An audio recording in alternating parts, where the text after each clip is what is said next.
Dober dan. Živijo. Čeprav razumem, ne, so dnevi šteti Čemu? Komu? gospe, ki vodi zdravniško zbornico. Ja. A ja, to zdaj izredna, kaj že, Izredno glasovanje, ne? Izredno glasovanje, ja. Štorija, ne, je pa po mojem bolj zapletena, ne, kot tale domneva, da si je omislila previsoko plačo.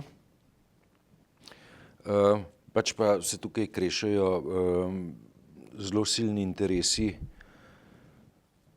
takih in drugačnih sort zdravništva, ne? Ki se seveda kristalizirajo potem v zbornici. Sedanja predsednica zdravniške zbornice je izvoljena sicer z minimalno večino, kar kaže na to, da je bil konflikt ali spor ali volilna kampanja za to funkcijo zelo motivirana in zelo vroča. Je pa ob tem, mislim, da bilo nekaj nespretnosti vezanih na višino plače. Dajva z drugega konca, kakšni interesi so tle? Kakšne interese imamo, na kakšne interese moramo biti pozorni? Če se spomniš, ko smo prvič saj jaz sem enkrat en članek pisal, pa prvič zaznaval, je bilo zelo interesantno, da je takrat, ko je prišlo do tistega umora v Izoli, ne, ko je en psihopat pač ustrelil enega zdravnika, ne. Ja.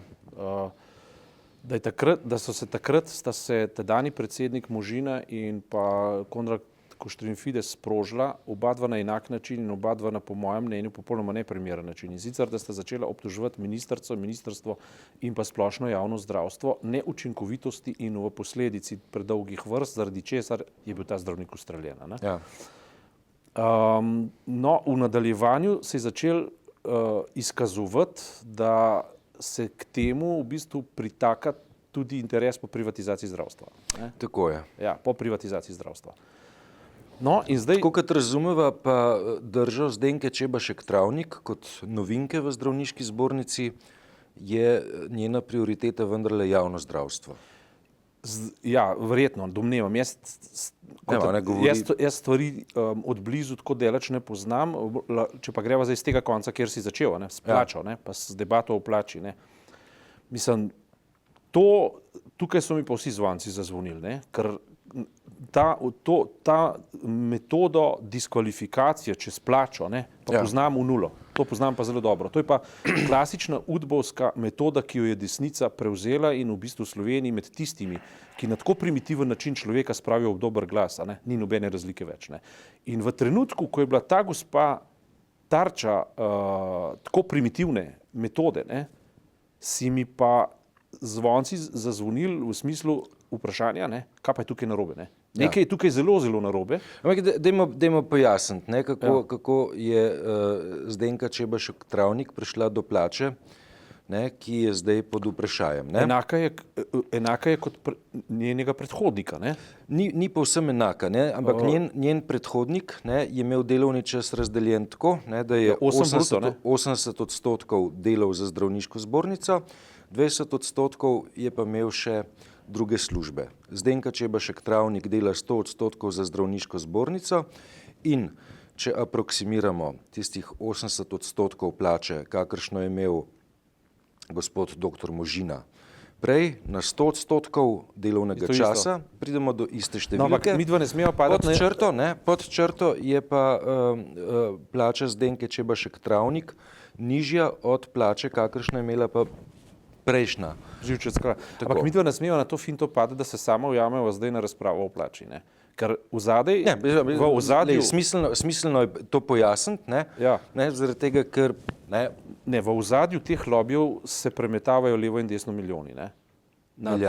In milijarde, ne. Ja. In takrat, ko se eden obesi na plačo enega človeka, ne, mislim, takrat je nekaj fejst narobe, ne. To so tako stare metode, res nizke, podle in tako naprej, ne. Zdaj, če se tisti ljudje, ki so v najožjem krogu te gospe z njo ne strinjajo ali pa tisti, ki uživajo visoko stopnjo integritete v javnosti in tudi sicer, ne, pa če imajo oni kakšne pripombe, bi jim jaz tem pripombe prisluhnil, ne, ker jih ne poznam, pa recimo potem bi zadevo vzel resno. Ne. Če se pa enkrat, a veš, na prelomu, to se pravi, da je zdravništvo izbralo pač kolegico, ki ni bila zaželena v danem trenutku, pa se pa po 14 dneh začne svet podirati. V nekaterih krogih, ja. Potem se pa po 14 dneh začne svet podirati, to je pa klasična udbovska metoda. Mislim, to je pa tako cenjeno in tako, a veš, to je pa nekaj, kar tukaj me pa ne more kupiti. Ne. Ja, zdaj, tako, kaj sem jaz rekonstruiral, ne, obstajajo določene kadrovske poteze znotraj zdravniške zbornice, ki jih je Zdenka Čebašek Travnik najavila, ki niso nepomembne. Ne. Te kadrovske poteze sicer še niso še vidne, niso še izvedene, vendar so v zdravništvu informacije o tem zakrožile. In jaz mislim, ne, da glede na to, da ima zdravniška zbornica določena javna pooblastila in da je posegla v kadrovske točke, kjer se ta javna pooblastila izvajajo, oziroma da je napovedala poseg v kadrovske točke, kjer se ta javna pooblastila izvajajo, da ne, je to dvignilo temperaturo v tem piskru in pač grozi, da bo pokrovko odnesel. Dajmo videti, kaj se bo v nadaljevanju pač dogajalo. Ne. Ampak sama simptomatika, recimo, če greva na najbolj čvrste indice, tiste, pri katerih ne moramo nič zašpekulirati pa v temo brcati, ne, je nedvoumno to, da način diskvalifikacije je zelo prepoznaven, zelo simptomatičen in zelo znan. Ne. Torej, to, da je očitno nekemu zelo močnemu lobiju trn v peti, je več kot očitno. Kaj to pomeni? Ne vem, jaz bi v teh opazovanjih v smislu korektnosti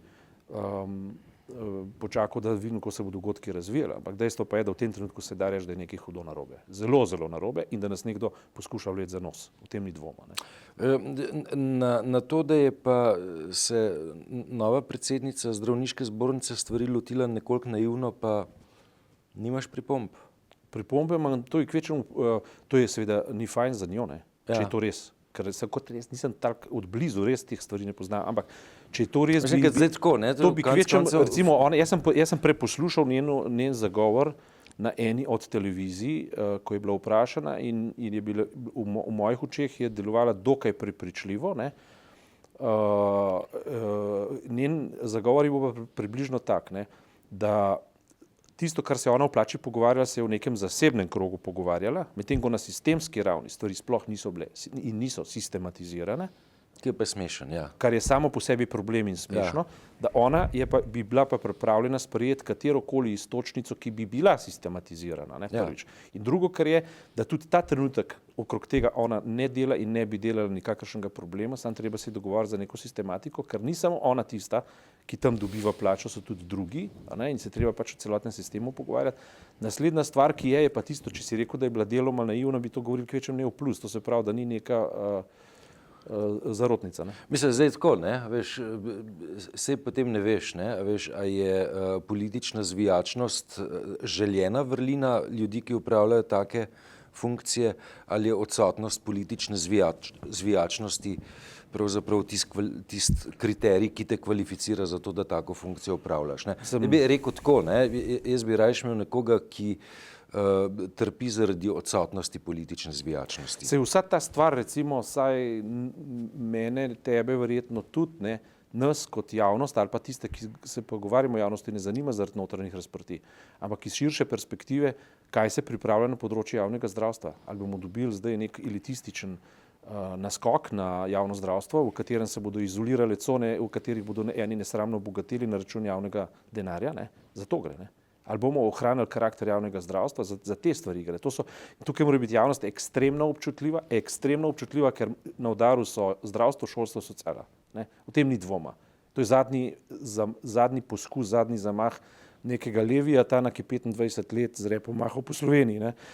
In tukaj moramo biti totalno neizprosni. Tako kot je treba biti neizprosen, recimo, to sem opazil ta teden, kot zelo zanimivo zadevo, ko je poslanka Bratušek Nekdanja premijerka. Nekdanja premijerka se odzvala na neke nenavadnosti v zvezi z žico. Ne. Se pravi, mi da smo se tukaj zelo jasno opredelili do tega, da je samo dejstvo žice, ne, da je humanistično nesprejemljivo, v nasprotju se pravi, sprejetimi zakoni in pravili mednarodnimi akti, ki smo jih podpisali, Slovenija podpisala. To sva povedala. Ne. Ampak prihaja pa čas, veš, in tudi na ravni Evropske unije, ne, ko bo treba se stopati iz abstraktne ravni splošnosti tudi v konkretne umazane detajle, ki pa tudi kaj povejo. Ne? Gre za, čeprav razumem, ne, tudi sledeč vprašanjem in izjavam poslanke Alenke Bratušek, za vprašanje, ali je dobavitelj te rezalne žice stanujoč na istem naslovu, kot stanuje eden od občinskih odborov stranke Modernega centra. Nerodna koincidenca.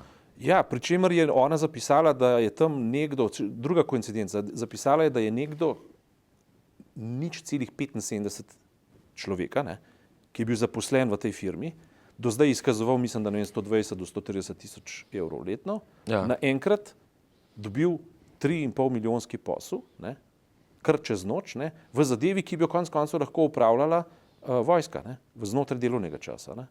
Skratka, to so pa zelo, zelo resno vprašanje, še posebej zaradi tega, ker se je SMC in tudi premier Cerar osebno, če se spomnimo že za časa poslanca Vogrinca, ne, na samem začetku, ne, izrekel, da je treba imeti do takih stvari nulto toleranco. Ne. Torej, če gre za stvari, ki v bistvu dišijo po nekem klientelizmu in tako naprej, ne, je bila na začetku ta vlada oziroma, bom rekel, ta smer v SMC izredno neizprostna. Če se spomnim, že na začetku so bile tiste problem diplom nekih in tako naprej, smo bili zelo rigorozni. Ne. In recimo... Tudi ministrica za šolstvo, ne, se je na neki točki zelo kmalu po prevzemu funkcije morala umakniti, ko se je izkazalo, da je kot dekanja fakultete za upravo prejemala ulala visoke honorarje, ne, za delo, ki ga je sicer upravlja, vendar ne, to, da dobivaš avtorske honorarje od inštitucije, v kateri si zaposlen, ne, je milo rečeno nenavadno, ampak takrat je bilo občutljivost visoka, ne. Ja. Definitivno. Počakajmo tle na pojasnila. No? Mislim, ja, dajmo videti, kaj bo s temi pojasnili, ker če se spomniš, jaz ne vem zdaj, iz kakšnih razlogov se je Alenka Bratušek zdaj sprožila, kar niti ni pomembno v končni fazi, če je res. Ne? Če je res, odgovori bodo morali priti, očitno je dosti dobro informiran in očitno zna izbirati prave teme. Ker je Savinjske doline konec koncev doma. Ne? Verjetno je to potruje, ampak recimo ona se je že zadnjič postavila neverjetno smelo, hoče biti prepoznavna v politiki, očitno, ne, notranja politika se očitno preoblikuje, gosti, približujejo se določeni momenti volitev, recimo predsedniške, potem bodo sledile še kakšne in če sem prav javnomnenjske ankete videl, se tudi SMC pomika od spredje nazaj, ne, v ta mesec, ne, v delovi anketi. Zelo, ja. In Alenka Bratušek se pa želi pomakniti iz desne proti levi, govorim na javnomnenjski lestvici.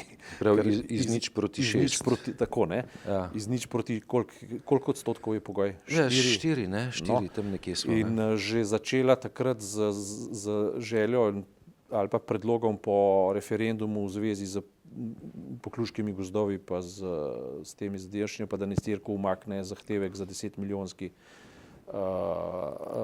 povračilo, ne vem, v tožbi proti državi. Tukaj gre pa zdaj za podoben moment, ki je pa izredno pogumen, pač v tem smislu, ker poskuša na nek način razgaljati tisto, kar je nekoč razgaljalo tudi, ker konec koncev, če se spomniš na tiste afere, ki so jo doletevale, ko se je v bistvu... Kandidatura za članstvo v komisiji. Ja, in te zadeve, ne, in... Kaj spremljal obisk predsednika komisije v Republiki Sloveniji? Zelo pozorno in sem bil tudi navdušen.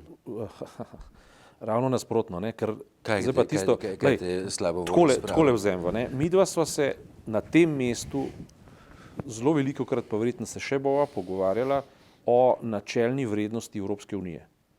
Koliko je vredna kakšna edina šansa za Slovenijo? To, kot je vreden premog pa jeklo. No, to je pa zdaj tisto spoznanje, ko sem si zadnjič ogledal v Ljubljani tukaj na tiskovni konferenci predsednika parlamenta Taljanija, ne, nisem mogel skriti totalnega razočaranja nad tem, kako brez idej je ta človek in kako so v bistvu ti ljudje, ki bi morali v najbolj občutljivih časih Evropske unije dati neke predloge za dodano vrednostjo, z neko dodano vizijo, niso bili sposobni sproducirati popolnoma nič drugega kot klišejske izraze v stilu Françoisa Hollandea, ne. In ko primerjaš, ista zgodba, ne, ko primerjaš izjave naših prvih, to se pravi predsednika Evropske komisije in predsednika, pa predsednik Evropske komisije je vsaj simpatičen, ne. Medtem ko predsednik parlamenta pa še to ni, ne. In ko primerjaš te izjave in jih primerjaš s tem, kar počne Geert Wilders ali pa kar počne Marine Le Pen, vidiš, da je nemogoče, da bi zdajšnji evropski establishment politični konkuriral populizmu, ki je na pohodu. Mislim, ne vem, kaj se bo drug teden zgodilo, ampak dobil sem neverjetno slab občutek in neverjetno, kako naj rečem, čudno misel, ne, da bodo populizmi v Evropi uspeli. Zato, ker ob takem političnem razredu, kot ga mi imamo na ravni Evropske unije, ne, kot da bi nekdo hotel, da so švah in da nimajo idej. Ja, mi imamo naslednji test, ne, imamo konec aprila v Franciji oziroma 7. maja drugi krog francoskih predsedniških volitev. 9. maj, 8. maj bo dan resnice te Evrope.